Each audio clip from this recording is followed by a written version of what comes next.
This is Mental Health Through Will Training by Abraham A. Lowe. Part 1, Section 10. Objectivity as a Means for Terminating Panics.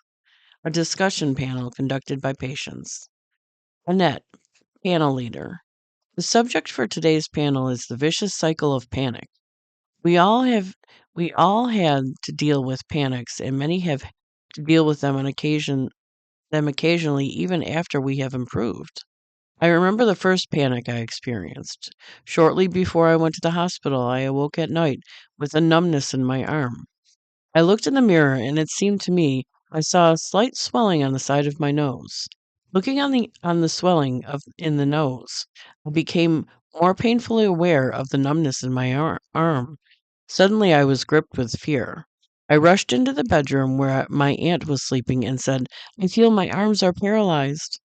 The moment I said this, the numbness seemed to spread all over my face. My aunt offered to call the doctor. That scared me more. I felt as though I couldn't get my breath, and as if each breath was the last. While my aunt called the doctor, I began to tremble. The numbness disappeared, but the trembling continued. Then the tremor went and the numbness returned. Then the numbness passed and the tremor came back. By the time the doctor arrived and after examining me carefully, he said he could find nothing wrong. He could not find anything wrong. He prescribed a sedative and rest. The next morning I was tired, but I dragged myself to go to work. After that, I dreaded the thought of numbness. I was always in fear of it. I developed the vicious cycle. If I only thought of the numbness, it was there. And each time, I thought I was going to die. Then I went to the hospital and came in contact with recovery and attended the physician's classes.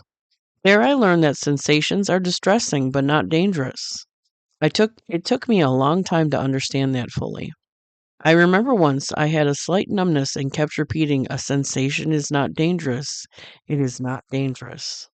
I repeated that again and again, but finally I got sore and decided it didn't help. Then I thought, what else can I do? I started out again chanting, "It isn't dangerous. It isn't dangerous." And I did not work myself up into a vicious cycle.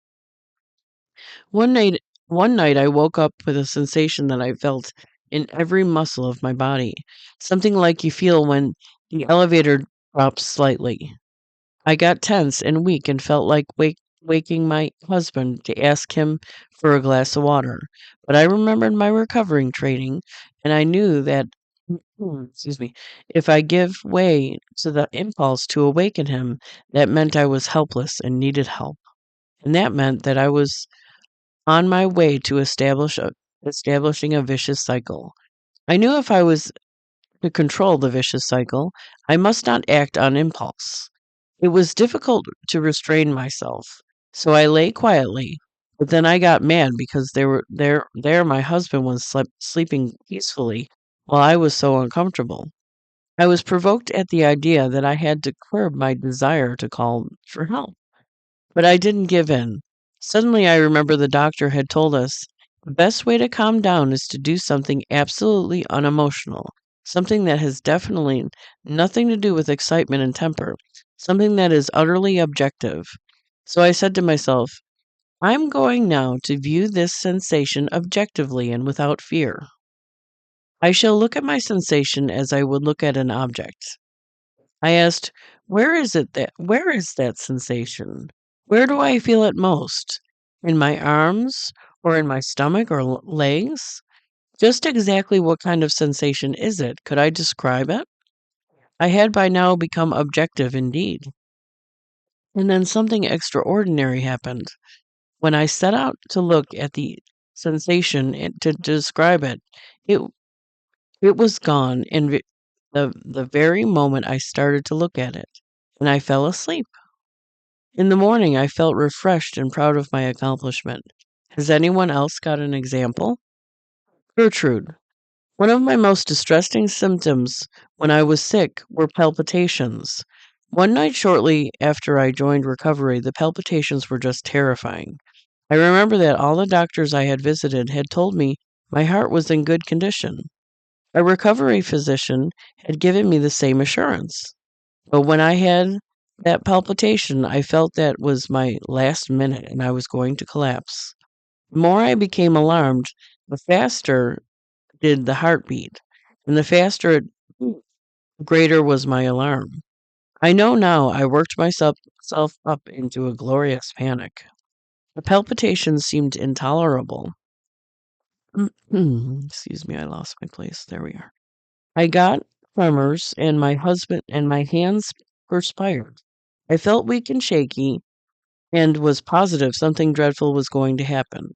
Like Annette, I thought of waking my husband, and when I saw him lying there, there was a tense and irritated. I was tense and irritated because I thought, there he is, sound asleep, and I'm almost dying from agony. I jumped out of bed and jumped quite heavily, hoping the noise would wake him up. But he continued to sleep. I slipped back into bed, giving loud sobs and breathing heavily, but he slept on. Finally, it occurred to me that that was all sabotage. I remember the doctor asked us to do nothing about sensations, that they were distressing but not dangerous. So I tried to lie in bed quietly, but then it seemed I did not sleep all night. Now I recalled what the doctor told us about sleep, not to toss and to know that sleep has little to do with health, and if you lie in bed for hours, you sleep part of these hours even if you feel you haven't slept at all. Finally, I fell asleep. On the following night, it got better and better. I felt more secure because gradually I accepted the doctor's authoritative knowledge that sensations are distressing but not dangerous. Hmm. Annette, point is that you kept practicing night after night till it produced results. This continuous practicing is not easy, but it can be made easier if you talk to others in recovery and find they have gone through the same experiences and got sensations under control. Any other example? Ada. When I first broke, I was terribly afraid I lost my mind. Later, when I joined recovery, the doctor assured me it was a case of nerves, but I couldn't believe it. One Saturday afternoon, I was to come to the panel discussion, and my sister made some remark about my condition, and I misinterpreted it as doubting my mentality. I thought they all knew I was mentally ill, but they are not going to tell me. The more fearful I got, the more tense I was, and the more tense, the more fearful. One of my symptoms was vomiting. It had improved, but now I vomited again. That scared me more, and I called Rosalie. I told her I was positive something was wrong with my mind. But she said, did the doctor say so? I said no. Then she said, that's your diagnosis, and you know we must not diagnose. That reassured me, and I went to the panel and got more assurance. Hmm. Several months later, I met my mother in law, and she asked me how I was. I said I felt fine, and she said, one thing I can tell you, that sickness you have doesn't run in my family. At this, I developed a temper, and it took me some time to check the vicious cycle. A month ago, I saw my sister in law, the daughter of the mother in law, that made the remark about in our family. She told me she had seen her doctor because she had pains and felt run down and irritable. He told her he couldn't find anything wrong with her, and it was a case of nerves. The idea of that, doctor, she said, to call my condition a case of nerves. It so happened that I saw her mother about the same time.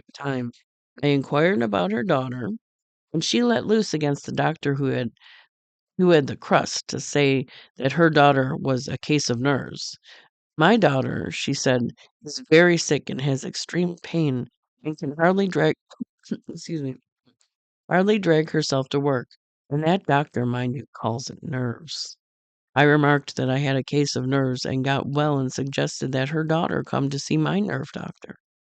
That's all right for you, she said, but not for my daughter.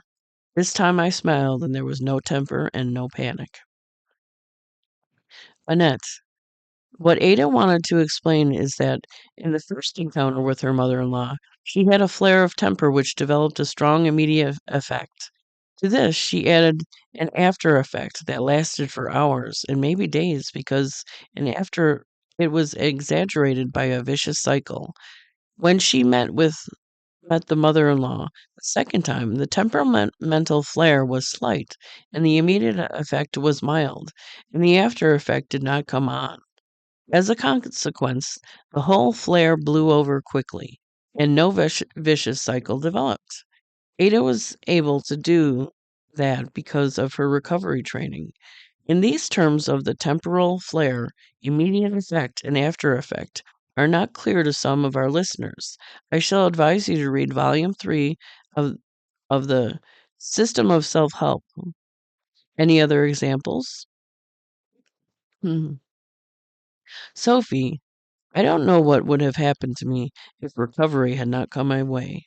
One day, an idea got stuck in my brain, the idea of losing my mind. With that, I developed a pain in my head, and the stronger the idea became, the stronger got the pain. I worked myself up into a vicious cycle. Finally, I landed in the hospital where I got 3 months of shock treatment. When I came home, I had a battle on my hands. I wasn't well at all and still had the pain and the fear of losing my mind. And then I got all kinds of other symptoms. My husband was impatient, and I don't blame him either. I complained all the time, and of course he couldn't stand it. Then I met Gertie, and she told me about recovery. But my husband had, by this time, got sick of it all, and he wouldn't listen. Where am I here? There I am. He said he was all through, and he wouldn't let me go to see another doctor. But from what Gertie told me, I knew recovery was my real chance. At first, I didn't believe what I heard at the meetings, but when I noticed others getting well, I decided to stick to recovery, whether my husband wanted it or not. And now I can truthfully say I never felt better in my life. Annette, what is your husband's attitude now? Sophie, he knows I'm well, and he rather likes to come to meetings himself. His family is now won back. They used to say there was no hope for me, and for him to put me away somewhere. Now that now they don't say that anymore. Is there any other example? It appears that the vicious cycles I get into are relatively mild ones. This is Ted. I have no panics or excessive fears, but to me they appear extremely distressing and they last a long time. I form an idea of danger that I am helpless and a sissy, that is, that I'm a weak fellow and that won't show gumption. I think I have been in this sort of mild vicious cycle for many, many years. Annette, how does it affect you? Ted, in the presence of other people, I have the sensation of fatigue and a heaviness in my muscles, like I would rather sit still in one position for a long time instead of moving and looking around me. Since I have joined recovery, I have learned to reject the idea that I am a sissy. I am now a member of a young people's group at church, and before I joined recovery, I couldn't do that. Hmm. Annette, it's late now, and we will bring this excellent panel discussion to a close. Objectivity means as a means of terminating panics. Physicians' comments on the panel discussion.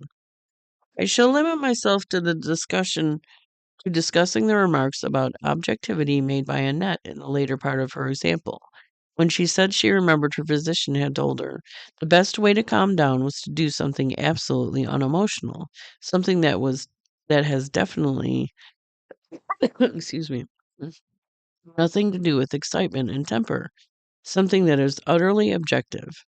She then proceeded to look at the sensation as she might look at an object. I asked, she continued, where is that sensation? Where do I feel it most? In my arms or in my stomach or legs? But just exactly what kind of sensation is it? Could I describe it? But when she thus transported herself into a mood of objectivity, the sensation was gone at that very moment. I started to look at it, and I fell asleep. With the simplicity characteristic of Annette, She added that when she awoke in the morning, she felt proud of her accomplishment. Annette had indeed reason for feeling proud. What she had accomplished was to demonstrate the fundamental principle of recovery that symptoms can be conquered by means of simple and innocent procedures initiated by the patient, i.e., through self help. The particular principle of self help mentioned by Annette was formulated several years ago when one day our friend Frank Rochford recounted a simple and innocent experience he had while thinking about and observing his fatigue sensation. Frank's account was approximately as follows. You tell us we have to have patience. We have to wait patiently till the sensation disappears. Well, the other day I felt fatigued again. I knew I had to wait, so I pulled out my watch to see how long I would have to wait. While I was looking at the watch, counting the minutes and seconds, I suddenly noticed that I no longer felt the fatigue. Next time I tried that stunt with the watch again, but I couldn't count the time because before I could look at the hands on the dial, the tired feeling was gone. Frank conquered an intractable sensation through objectivity, and Annette stopped a blazing panic with the same simple means. And I told you repeatedly that the wildest temper outbursts can be checked instantly if you take the objective attitude that you are not the judge as to who is right and wrong. I could extend indefinitely the list of occasions in which disturbances can be disposed of without much ado by adopting an objective view, like a third party view. You have pressure in the head and stutter at the thought of a tumor. Then you substitute my objective diagnosis for your fanciful imaginings, and the pressure is relieved. What then is objectivity, and what is the reason for its magical effect on nervous system? I shall ask you to view this conference table, where I am just now delivering my address.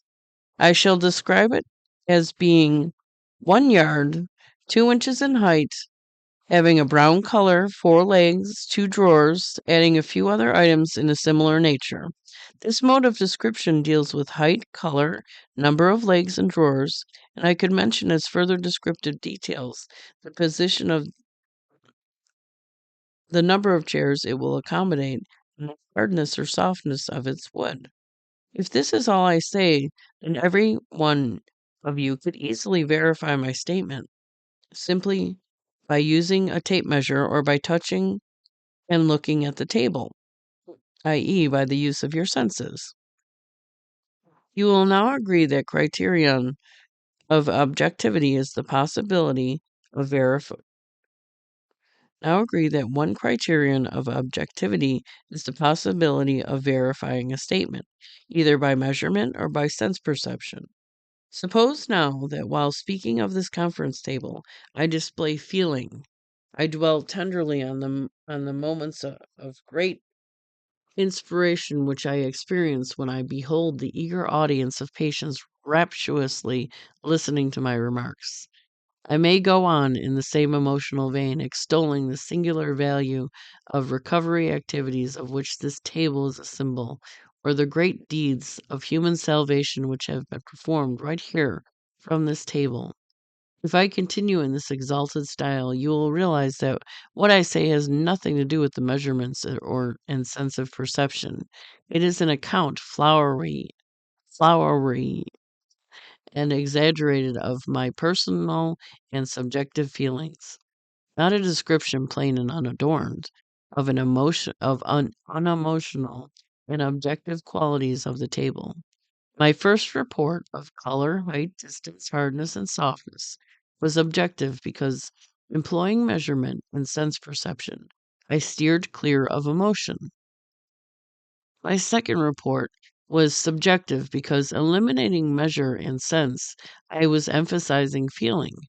Objectivity then means number one, employment of measurement and sense perception, and number two, elimination of feeling and emotion. I have answered my first question, which asked, what is objectivity? I shall now try to give the answer to my second question.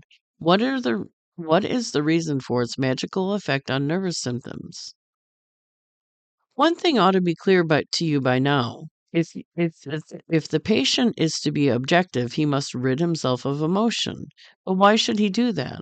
What is wrong with having emotions? What's wrong even with having fears, angers, and indignations? Eliminate fear, and you lose the valuable quality of caution, foresight, and premeditation. Throw out your anger, and you will deprive your personality of its capacity to be aroused to action by personal insults and group crises. Without emotion, you are chilly, unresponsive, uninspired, and uninspiring. Emotions are values, and I do not think of inveighing against them, except in regard to nervous patients and nervous symptoms. Emotions have their rightful place in family and religion, civic life, business, and politics. Moreover, emotions are of two kinds. On one hand, there are love, devotion, affection, enthusiasm, sympathy, and the sense of fellowship in the spirit of self effacement. These are the emotions of stimulation. They stimulate the organs of the body in more vigorous breathing, digesting, and heart action. They operate to raise and harmonize the functions of the organism. On the other hand, there are fear and consternation, anger and indignation, envy, jealousy, and disgust. These are the emotions of frustration. They lower the function of the body and throw them out of equilibrium. The emotions of stimulation creating stimulating tenseness, the emotion of frustration creating frustration tenseness. I do not have to tell you that you cannot go far enough in cultivating stimulating emotions and their attending stimulating tenseness. You cannot go wrong if you do your utmost to dwell on them, to enhance and coddle them in your heart's delight. Should you be gripped by any of these stimulating emotions, just permit yourself to become warm and responsive, emotional and subjective. But if you are seized, as in the case in a panic, with the frustrating emotions of fear, anger, despair, jealousy, or envy, with indignation and disgust, then you must bend all your energies to becoming and remaining cool, chilly, unemotional, and objective. Annette demonstrated how this can be done. She was in the throes of a panic and passed through the whole gamut of frustrating emotions. Fear, anger, indignation, self disgust, and despair rocked her body down to every cell and fiber. An overwhelming amount of frustrating tenseness was produced, pressing on the nervous system and creating symptoms which caused more fear and therefore for more tenseness, till the vicious cycle swept her organism into a climax of agony. This vicious cycle was maintained only as long as she allowed herself to be emotional, i.e., subjective. The moment she began to ask the objective question, where is the sensation? Where do I feel it most? Could I describe it? She changed subjectivity into objectivity and became unemotional and calmed down almost instantly. What she did was essentially to apply measurements and sense observation to processes of inner experience and to eliminate emotionality from the field of bodily functions. The remedy was simple and innocent and represented the most consummate technique of psychiatric self help. You remember I meant to say a word or two about the magical effects of objectivity on nervous systems. But if I call Annette's performance simple and innocent, how is it possible to consider it magical? Magic may be innocent, but is it simple? Well, if you conceive of a task as utterly complex and impossible and impossible of accomplishment, then you will think it's miraculous and magical. Excuse me. You will. Mm, How is it possible to consider it magical? Magic may be innocent, but is it simple? Well, if you conceive of a task as utterly complex and impossible of accomplishment, then you will think it's miraculous and magical. If if a simple move does the trick of accomplishing it. You see, patients have a way of viewing their panics as uncontrollable, i.e., they consider control of emotionalism as a task impossible of accomplishment. Annette demonstrated that objectivity wipes out emotionalism. Once she established an objective, unemotional attitude, it was no trick to quash the panic in an instant. But that emotionalism can be removed instantly once you have become unemotional. Ought, once you have become unemotional, ought to be considered perfectly natural and not at all magical. Annette forgot to mention one item that may sound casual but is of great significance. She forgot to state that she practiced the method of objectivity on numerous occasions prior to the panic which she described during the panel discussion. She had frequently tried to be objective but failed. Success came to her after many unsuccessful trials. Credit is due to her not so much for the final triumph, but rather for her refusal to be discouraged by so many previous failures. What she did was to practice faithfully and untiringly the method of trial and failure till finally she acquired an amazing skill of handling the method of trial and success.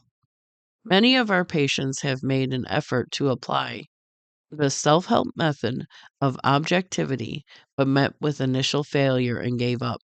Annette persisted after many failures and finally scored a signal success. Okay, that's the end of part one. This is on page 107. We'll move on to part two next time I post, and thank you for listening. Bye bye.